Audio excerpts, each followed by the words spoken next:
بسم اللہ الرحمن الرحیم۔ السلام علیکم ناظرین۔ المہدی کی علامات اور دین میں اس کی اہمیت پر مولانا مودودی رحمۃ اللہ علیہ نے قلم اٹھایا، دیکھیں کہ وہ کیا کہتے ہیں۔ المہدی کی علامات اور نظام دین میں اس کی حیثیت۔ سوال: ظہور مہدی کے متعلق آپ نے رسالہ تجدید و احیاء دین میں جو کچھ لکھا ہے، اس میں اختلاف کا پہلو یہ ہے کہ آپ مہدی موعود کے لیے کوئی امتیازی و اختصاصی علامت تسلیم نہیں کرتے، حالانکہ احادیث میں واضح طور پر علامت مہدی کا تذکرہ ہے۔ آخر اس سلسلہ روایات سے چشم پوشی کیسے کی جا سکتی ہے؟ جواب: ظہور مہدی کے متعلق جو روایات ہیں، ان کے متعلق ناقدین حدیث نے اس قدر تردید کی ہے کہ ایک گروہ سرے سے اس بات کا قائل نہیں رہا ہے کہ امام مہدی کا ظہور ہوگا۔ اسماء الرجال کی تنقید سے بھی معلوم ہوتا ہے کہ ان احادیث کے اکثر راوی شیعہ ہیں۔ تاریخ سے یہ بھی معلوم ہوتا ہے کہ ہر گروہ نے سیاسی و مذہبی اغراض کے لیے ان احادیث کو استعمال کیا ہے اور اپنے کسی آدمی پر ان کی مندرجہ علامات کو چسپاں کرنے کی کوشش کی ہے۔ ان وجوہ سے میں اس نتیجے پر پہنچا ہوں کہ نفس ظہور مہدی کی خبر کی حد تک تو یہ روایات صحیح ہیں، لیکن تفصیلی علامات کا بیشتر بیان غالباً وضعی ہے، اور اہل غرض نے شاید بعد میں ان چیزوں کو اصل ارشاد نبی صلی اللہ علیہ وسلم پر اضافہ کیا ہے۔ مختلف زمانوں میں جن لوگوں نے مہدی موعود ہونے کے جھوٹے دعوے کیے ہیں، ان کے لٹریچر میں بھی آپ دیکھیں گے کہ ان کی ساری فتنہ پروازی کے لیے مواد انہی روایات نے بہم پہنچایا ہے۔ میں نے جہاں تک نبی کریم صلی اللہ علیہ وسلم کی پیشن گوئیوں پر غور کیا ہے، ان کا انداز یہ نہیں ہوتا ہے کہ کسی آنے والی چیز کی علامات و تفصیلات اس طریقے سے کبھی آپ صلی اللہ علیہ وسلم نے بیان کی ہو جس طرح ظہور مہدی کی احادیث میں پائی جاتی ہیں۔ آپ صلی اللہ علیہ وسلم بڑی بڑی اصولی علامات تو ضرور بیان فرما دیا کرتے تھے، لیکن جزئی تفصیلات بیان کرنا آپ صلی اللہ علیہ وسلم کا طریقہ نہ تھا۔ سوال: ضرورت باعث مہدی کو تجدید و احیاء دین میں تسلیم کر لیا گیا ہے، لیکن مہدی کا کیا کام ہوگا؟ اس مسئلے کو نقلی تائید کے بغیر محض اپنے لفظوں میں بیان کرنے کی کوشش کی گئی ہے۔ احادیث شریفہ کی روشنی میں اس کی تفصیل کی جائے تو مناسب ہے۔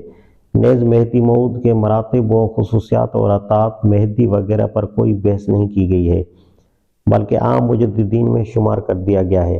اگرچہ مجدد کامل اور مجدد ناقص کی تقسیم سے یہ معلوم ہو سکتا ہے کہ غالباً یہاں مجدد کا لفظ بربنائے لغت استعمال ہوا ہے، اصطلاحاً نہیں۔ تاہم جبکہ مجدد معصوم عن الخطا نہیں ہوتا اور مہدی موعود کا معصوم عن الخطا ہونا ضروری ہے، تو پھر اس میں فرق ہوتے ہوئے مہدی موعود کو مجدد کی فہرست میں کیسے شمار کیا جا سکتا ہے؟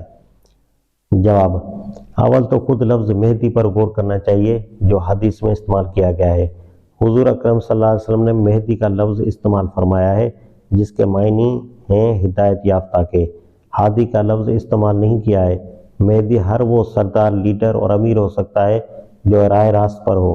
المہدی زیادہ سے زیادہ خصوصیات کے لیے استعمال ہوگا جس سے آنے والے کی کسی خاص امتیازی شان کا اظہار مقصود ہے، اور وہ امتیازی شان حدیث میں اس طرح بیان کر دی گئی کہ آنے والا خلافت اعلیٰ منہاج النبوت کا نظام درم برم ہو جانے اور ظلم و جور سے زمین کے بھر جانے کے بعد عصر نو خلافت کو منہاج نبوت پر قائم کرے گا اور زمین کو عدل سے بھر دے گا۔ بس یہی چیز ہے جس کی وجہ سے اس کو مختص و ممتاز کرنے کے لیے مہدی پر ال داخل کیا گیا ہے۔ لیکن یہ سمجھنا غلط ہے کہ مہدی کے نام سے دین میں کوئی خاص منصب قائم کیا گیا ہے جس پر ایمان لانا اور جس کی معرفت حاصل کرنا ویسا ہی ضروری ہے جیسا انبیاء پر ایمان لانا، اور ان کی اطاعت بھی شرط نجات اور شرط اسلام و ایمان ہو۔ نیز اس خیال کے لیے بھی حدیث میں کوئی دلیل نہیں ہے کہ مہدی کوئی امام معصوم ہوگا۔ دراصل یہ معصومیت غیر انبیاء کا تخیل، ایک خالص شیعی تخیل ہے جس کی کوئی سند کتاب و سنت میں موجود نہیں ہے۔ یہ اچھی طرح سمجھ لینا چاہیے کہ جن چیزوں پر کفر و اسلام کا دار و مدار ہے اور جن امور پر انسان کی نجات موقوف ہے، انہیں بیان کرنے کا اللہ تعالیٰ نے خود ذمہ لیا ہے۔ وہ سب قرآن میں بیان کی گئی ہیں، اور قرآن میں بھی ان کو کچھ اشارتاً و کنایتاً بیان نہیں کیا گیا، بلکہ پوری صراحت اور وضاحت کے ساتھ ان کو کھول دیا گیا ہے۔ اللہ تعالیٰ خود فرماتا ہے کہ ان علینا للہدیٰ، لہذا جو مسئلہ بھی دین میں یہ نوعیت رکھتا ہو اس کا ثبوت لازماً قرآن ہی سے ملنا چاہیے۔ مجرد حدیث پر ایسی کسی چیز کی بنا نہیں رکھی جا سکتی جسے مدار کفر و ایمان قرار دیا جائے۔ احادیث چند انسانوں سے چند انسانوں تک پہنچی ہوئی آئی ہیں، جن سے حد اگر کوئی چیز حاصل ہوتی ہے تو وہ گمان صحت ہے، نہ کہ علم یقین۔ اور ظاہر ہے کہ اللہ تعالیٰ اپنے بندے کو اس خطرے میں ڈالنا ہرگز پسند نہیں کر سکتا۔ جو امور اس کے دین میں اتنے اہم ہوں کہ ان سے کفر و ایمان کا فرق واقع ہوتا ہو، انہیں صرف چند آدمیوں کی روایت پر منحصر کر دیا جائے۔ ایسے امور کی نوعیت ہی اس امر کی متقاضی ہے کہ اللہ تعالیٰ ان کو صاف صاف اپنی کتاب میں بیان فرمائے۔ اللہ کا رسول صلی اللہ علیہ وسلم انہیں اپنے پیغمبرانہ مشن کا اصل کام سمجھتے ہوئے ان کی تبلیغ عام کرے اور بالکل غیر مشتبہ طریقے سے ہر مسلمان تک پہنچا دیے گئے ہوں۔ اب مہدی کے متعلق خواہ کتنی ہی کھینچ تان کی جائے، بہرحال ہر شخص دیکھ سکتا ہے کہ اسلام میں اس کی یہ حیثیت نہیں ہے کہ اس کے جاننے اور ماننے پر کسی کے مسلمان ہونے اور نجات پانے کا انحصار ہو۔ یہ حیثیت اگر اس کی ہوتی تو قرآن میں پوری صراحت کے ساتھ اس کا ذکر کیا جاتا، اور نبی کریم صلی اللہ علیہ وسلم بھی 2-4 آدمیوں سے اس کو بیان کر دینے پر اکتفا نہ فرماتے، بلکہ پوری امت تک اسے پہنچانے کی صحیح بلیغ فرماتے، اور اس کی تبلیغ میں آپ کی صحیح کا عالم وہی ہوتا جو ہمیں توحید اور آخرت کی تبلیغ کے معاملے میں نظر آتا ہے۔